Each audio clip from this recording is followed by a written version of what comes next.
Енді мемлекеттік қызметкермен қоса, оның туыстары да сыйлық алуын доғару қажет. Бұл әрекетін тыймаса, ет жақындары жауапқа тартылуы мүмкін. Әрі бұдан бұлай мемлекеттік қызметке қабылданатын азамат өзінің тікелей басшысына сол мекемеде бірге жұмыс істейтін туысының бар жоғы жөнінде ақпаратты да беруге міндеттеледі.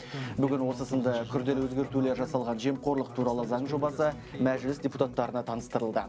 Сыбайлас жемқорлыққа қарсы іс-қимыл агенттігі төрағасының бірінші орынбасары Олжас Бектеновтың айтуынша, ұлттық бюро азаматтық кодекстегі 509-шы баптың да өзгертілуін қалайды. Себебі бұл бап жемқорлық туралы заңға қайшы. Яғни онда мемлекеттік қызметтегі адамға құны 10 айлық есептік көрсеткіштен аспайтын сыйлықты беруге рұқсат берілген.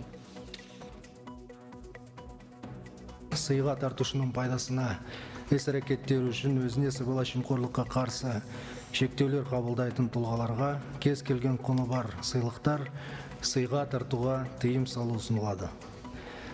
Сыйға тарту атты азаматтық кодекстің 509 баптың қолданыстағы редакциясына сәйкес мемлекеттік қызметшілерге құны 10 айлық есептік көрсеткішке дейінгі сыйлықтарды сыйға тарту мүмкіндігіне жол беріледі.